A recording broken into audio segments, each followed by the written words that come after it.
very happy na I told him na you got a very overwhelming vote as mayor of Davao again. So, masaya siya.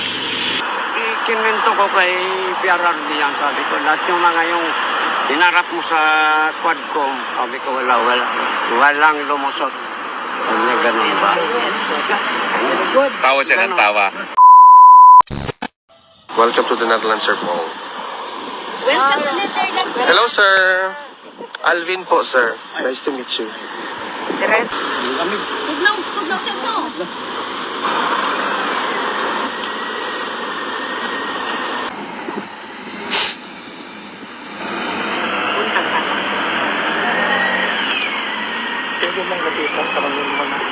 How are you today, sir? Okay lang. Okay lang, sir. Tatalasingan namin.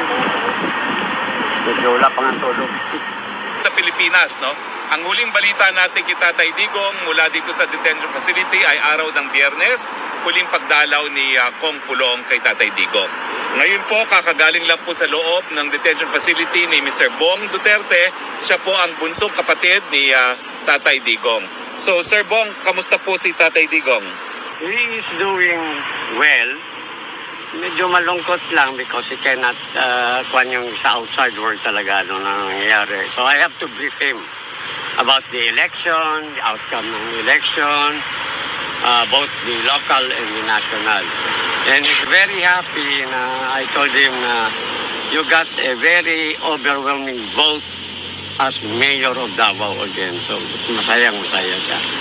Ano po sinabi niya in particular nung sinabi niyong tambak ang kanyang panalo?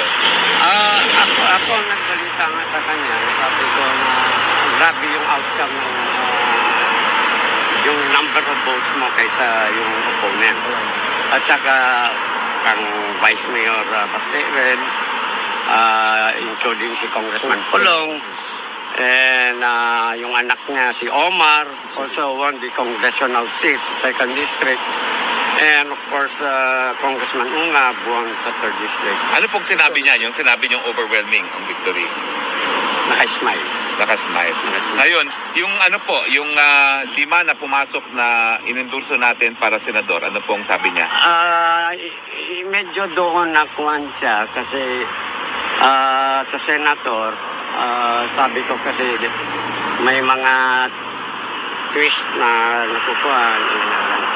May mga iba na nag-support ka sa kuhan. Pero sabi ko, overall, do not worry because I think, naman, ang support din nila na kay VP Sara. So, O yung pinasabi ko po sa kanya na safe na sa impeachment si VP Sara dun sa 6 na sigurado natin kakampi at 6 pa na pagpipilian dahil ang kailangan na lang natin 2 para hindi na matanggal si VP Sara.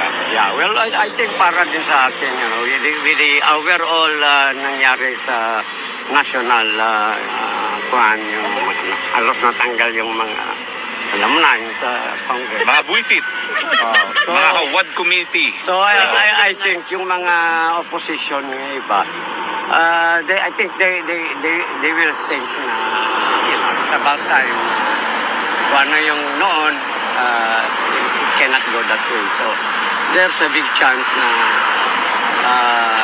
ang support will Sara. Nasabi niyo ba ho na yung abante na nagpapanggap na anak ng Diyos ay natalo? Nasabi niyo sa kanya na natalo si Abante? Ano sabi niya? Ikinwento ko kay PRRD yan, sabi ko, lahat yung mga yung inarap mo sa Quadcom, sabi ko, walang lumusot. Ano ganun ba? Tawa siya ng tawa. So high spirit siya dahil doon sa resulta ng eleksyon. Oo. Ngayon, ano pong mga request niya kung meron man? Okay, ang sabi niya sa akin, paglabas ko daw,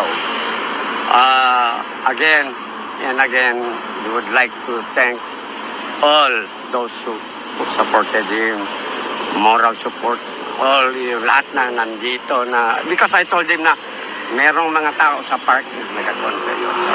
Sabi niya, ganun ba? Sabi niya, parang from the bottom of his heart.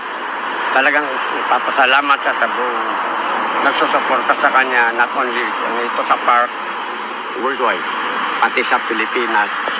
At ang sinabi lang niya, hindi niya makakalimutan ito.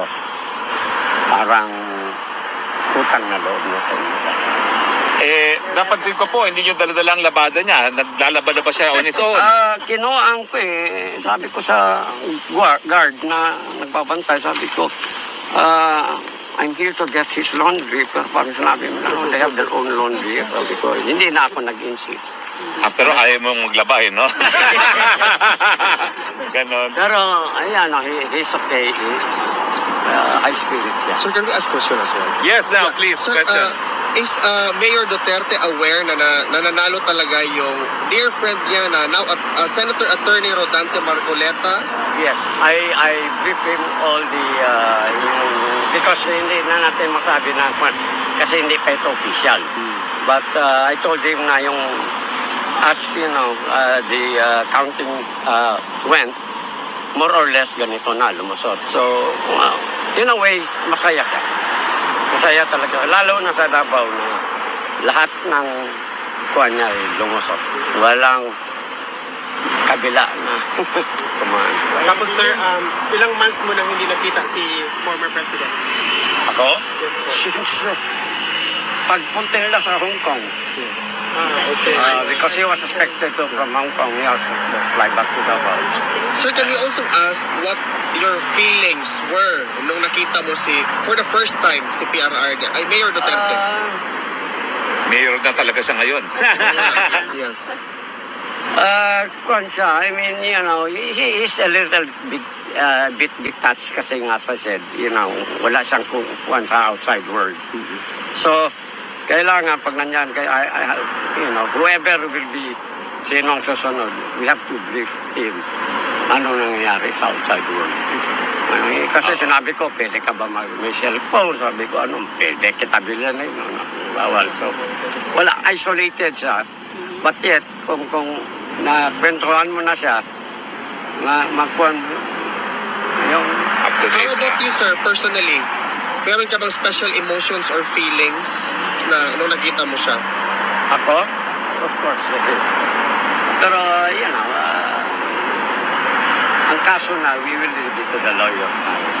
Sir, masaya naman si tatay sa good news na mga pinag-ano mo, sir. Mga good news na hinatid mo today. Masaya si tatay.